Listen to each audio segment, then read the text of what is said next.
America के California state के San Diego शहर से एक बेहद दर्दनाक और दिल दहला देने वाली खबर सामने आई है, जहां Islamic centre of San Diego पर हुए खूनी हमले ने पूरे अमेरिका को हिला कर रख दिया है।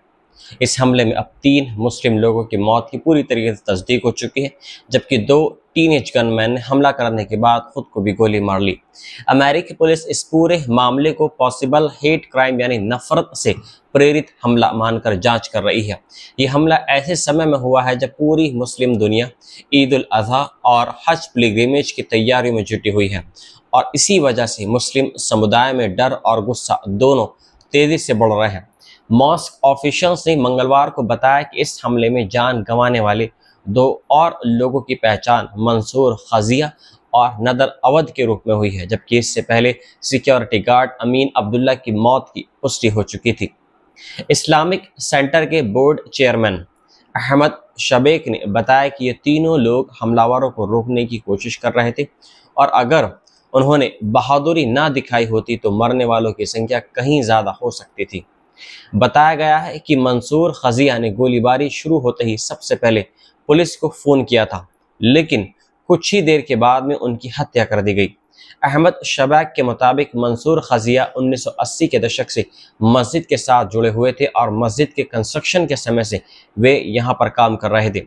वे मस्जिद के हर छोटे बड़े काम में हिस्सा लेते थे। रमज़ान के दौरान इफ्तार और सहरी के खाने की व्यवस्था भी वही संभालते थे, और मस्जिद के अंदर मौजूद गिफ्ट शॉप भी चलाते थे। शबेक ने कहा कि मंसूर खजिया सिर्फ एक कर्मचारी नहीं बल्कि मस्जिद की एक पहचान थे। वे सीरिया से अमेरिका आए थे और अपने पीछे पत्नी तथा 5 बच्चों का परिवार वो छोड़ गए हैं।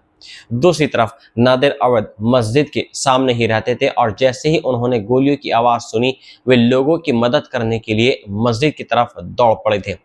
इमाम तहा हसैन ने बताया है कि अवध की पत्नी इस्लामिक स्कूल में टीचर है, और अवध रोज़ाना मस्जिद में नमाज पढ़ने के लिए जाते थे।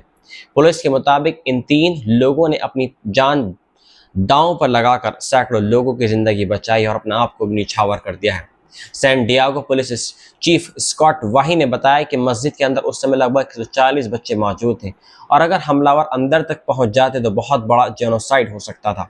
पुलिस चीफ के मुताबिक सिक्योरिटी गार्ड अमीन अब्दुल्ला ने अटैकर्स के साथ गन फाइट की और लॉकडाउन प्रोटोकॉल्स को फॉलो करते हुए हमलावरों को आगे बढ़ने से रोका। इसके बाद नदर अवध और मंसूर खजिया ने अटैकर्स का ध्यान अपनी तरफ खींचा और उन्हें कार पार्क की तरफ ले गए, जहां आखिरकार दोनों हमलावर मारे गए। स्कॉट वाही ने कहा कि इन तीनों लोगों की कुर्बानी बेकार नहीं गई है, क्योंकि अगर उन्होंने अटैकर्स को डिले न किया होता तो कई और मासूम लोगों की जान जा सकती थी। इस बीच FBI और स्थानीय पुलिस ने जांच तेज कर दी है। बताया ये जा रहा है कि दोनों अटैकर्स की उम्र 17 से 18 साल की थी, लेकिन अभी तक उनकी पहचान पूरी तरीके से नहीं खोली गई है। पुलिस ने बताया है कि हमले से लगभग 2 घंटे पहले अटैकर्स की तलाश शुरू हो चुकी थी, क्योंकि उनमें से एक की मां ने पुलिस को फ़ोन करके कहा था कि उसका बेटा कुछ बिहेवियर में तब्दीली आ रही है और वो कुछ गलत करने के लिए घर से भाग गया है। महिला ने यह भी बताया कि घर से कई हथियार और एक गाड़ी गायब है। पुलिस जब तक उन्हें ढूंढ पाती तब तक दोनों टीनेजर्स मस्जिद तक पहुंच चुके थे। जांच एजेंसियों ने सस्पेक्ट्स के घरों से 30 से ज़्यादा गन्स और एक क्रॉसबो बरामद किया है। पुलिस चीफ स्कॉट वाहिल ने कहा कि अभी तक मॉस्क के खिलाफ कोई डायरेक्ट थ्रेट नहीं मिला है, लेकिन अटैकर्स ने जर्नल हेट रेटोरिक का इस्तेमाल किया था। यानी शुरुआती जांच में यह साफ हो रहा है कि हमला इस्लामोफोबिया नफरत से प्रेरित हो सकता है। मस्जिद चेयरमैन अहमद शबेक ने कहा कि पिछले कुछ महीनों में मस्जिद को हेट कॉल्स और धमकियां लगातार मिल रही थी, और गजा में जारी युद्ध के बाद इस्लामोफोबिया में भारी बढ़ोतरी हुई है। उन्होंने कहा कि अमेरिका में कई पॉलिटिशियंस और सेनेटर्स के बयान भी मुस्लिम विरोधी माहौल को बढ़ावा दे रहे हैं। इसी बीच council of American Islamic relations यानी CAIR ने बयान जारी करते हुए कहा है कि अमेरिका में मुसलमानों के खिलाफ नफरत अब कंट्रोल से बाहर होती जा रही है।